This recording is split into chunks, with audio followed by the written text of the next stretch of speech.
côté de Clermont-Ferrand. Tu es lauréat de l'ENCG de Stat et tu es allé en France à Clermont pour obtenir ton diplôme, ton cursus, valider ton cursus en double diplomation.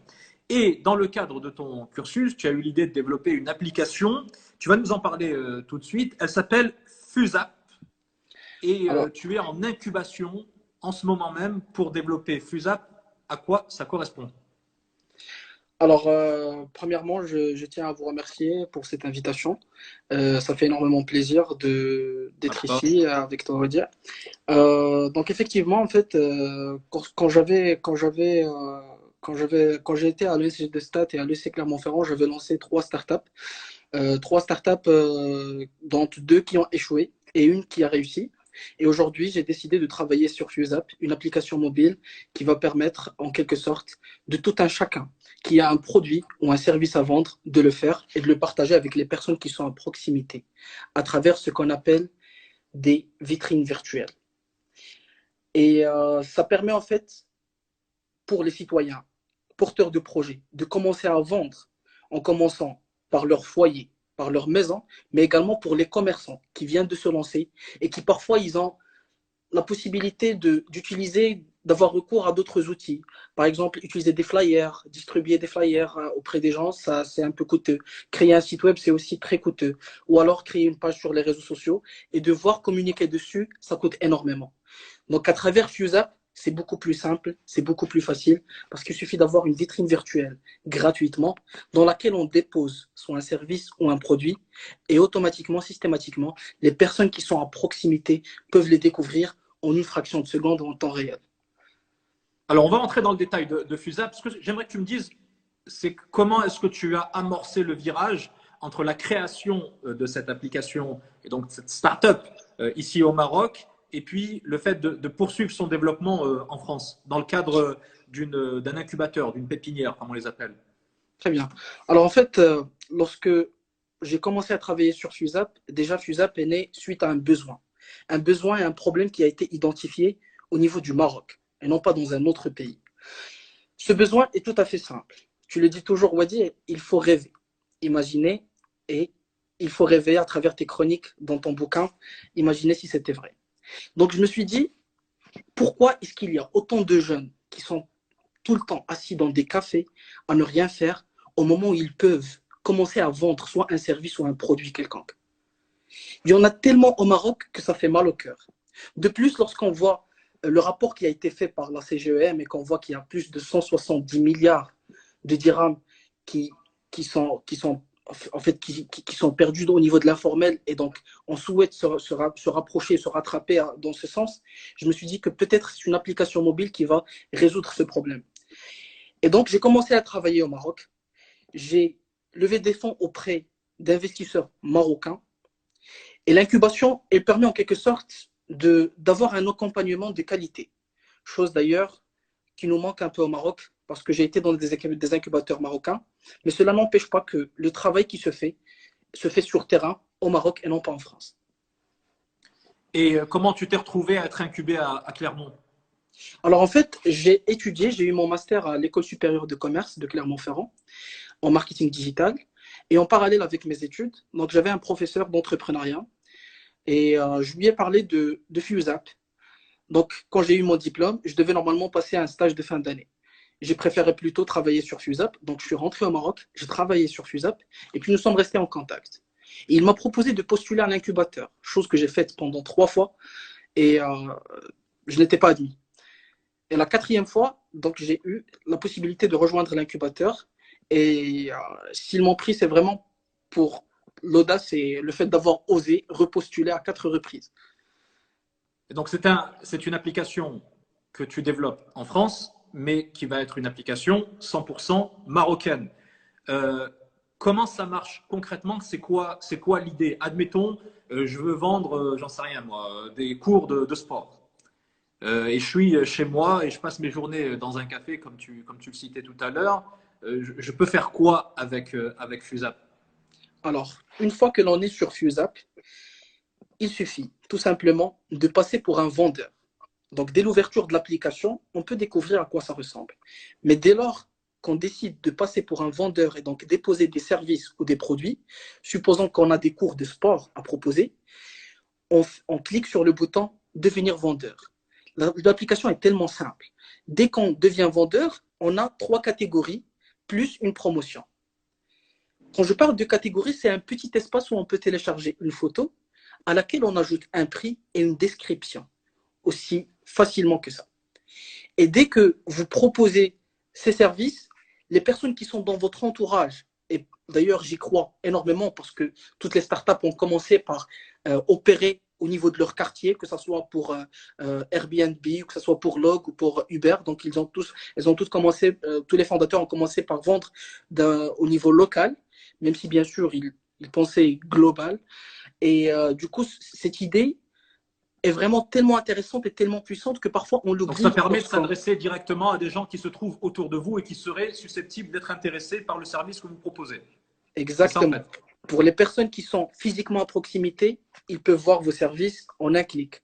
Mais s'il y a des personnes qui sont dans un autre pays ou alors dans une autre ville et qui souhaitent voir ce qui se passe au niveau du lieu où vous vous retrouvez, il suffit de se placer virtuellement près de votre emplacement. Supposons que demain, par exemple, je pars au Morocco Mall et je veux savoir quelles sont les promotions qui sont cette semaine au sein du Morocco Mall. Il suffit de me placer sur la Fuse Map, qui est la map de FuseApp, au niveau du Morocco Mall, et j'arriverai automatiquement à fédérer autour de moi toutes les offres promotionnelles qui existent durant cette semaine. En fait, il n'y a pas juste un lieu physique, il y a aussi un déplacement virtuel. Exactement. Donc, il y a les deux possibilités. Alors, quand est-ce que FuseApp sera opérationnel? Là, je crois que tu as réussi, tu avais déjà fait une levée de fonds une première fois. Là, il y a un intérêt manifeste qui s'est exprimé à l'égard de ton application et de ta startup au vu des développements qu'elle connaît. Où est-ce qu'on en est et quand est-ce que ça pourra être opérationnel? Alors aujourd'hui, l'application est opérationnelle à 100%. Donc, on a lancé cette première version suite à nombreuses itérations. Mais aujourd'hui, d'ailleurs, il y a quelques heures, on a eu une acceptation de la part de l'App Store pour que l'application soit disponible également sur iPhone et non pas uniquement sur les téléphones Android. Donc, dispo sur App Store et sur Android. Et sur Play Store, exactement. Oui.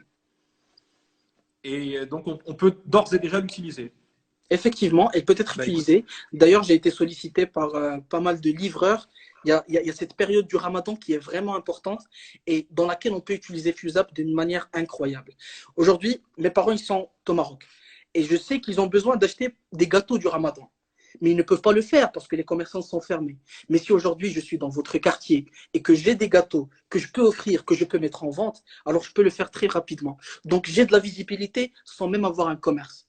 Est-ce que tu es en train de me dire que finalement, le contexte de crise dans lequel on se trouve peut aussi être une opportunité pour les utilisateurs de FuseApp par exemple, mais une opportunité pour toi parce que ça crée certaines contraintes qui t'ont poussé à challenger la faisabilité, la réalisation d'un projet de cette envergure? Alors, permets-moi, on va dire, de te dire une chose. Je crois que ce n'est pas une opportunité uniquement pour moi en tant que fondateur de FuseApp, mais c'est pour tous les porteurs de projets.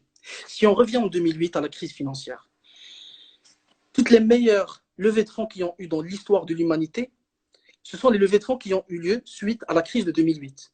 Parce que d'un point de vue macro, lorsqu'il y a une crise et que les banques sont sur le point de faire faillite, les investisseurs retirent leur argent.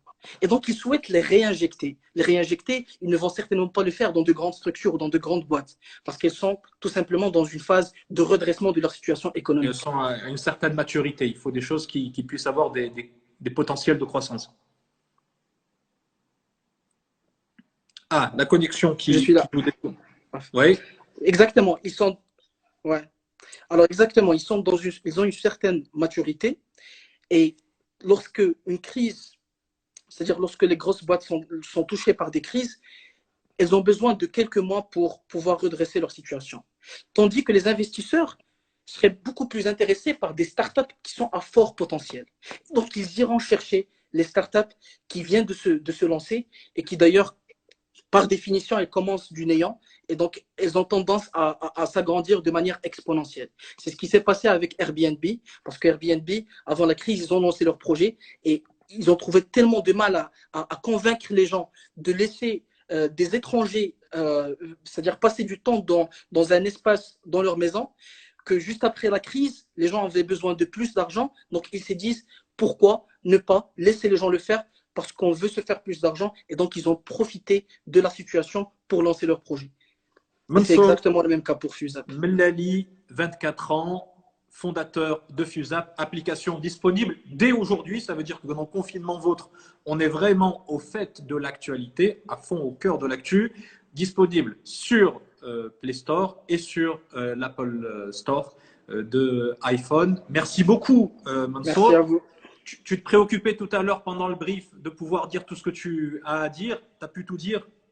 Alors, si j'ai peut-être un dernier message, Vas-y. c'est que pour les porteurs de projets ou les citoyens marocains, aujourd'hui, je tiens à vous rappeler que il y a un vrai problème dans la manière avec laquelle nous vivons dans ce monde. C'est parce que lorsqu'on est dans des écoles et dans des universités, on a tendance à se sentir dans des structures qui sont assez grandes et du coup, nous sommes vraiment dans l'opérationnel et on oublie d'aller rechercher l'entrepreneur qui est en nous. Et suite à cette période-là, donc quand on voit que l'OST, l'Organisation scientifique de travail, déclare qu'il y aura plus de 25 millions d'emplois qui seront de postes, c'est-à-dire de personnes qui n'auront plus d'emploi, je pense que c'est le bon moment pour aller chercher l'entrepreneur qui est en nous Pour et libérer oser l'entrepreneur entreprendre. qui est en chacun d'entre nous. Merci beaucoup pour ce Exactement. Merci à message. vous. Merci Merci à Mansour. vous, Adir, Longue et vie à très à bientôt. Fusap et bon courage. Merci Bon, beaucoup, en c'est tout très cas, je vais la gentil. télécharger dans un instant. C'est très Salut. gentil. Au revoir. Voilà donc pour ce jeune Marocain incubé à Clermont-Ferrand. On va rester en France, vous allez me dire, c'est une émission spéciale France. Non, on va revenir au Maroc dans un instant. Mais là, on va aller voir un personnage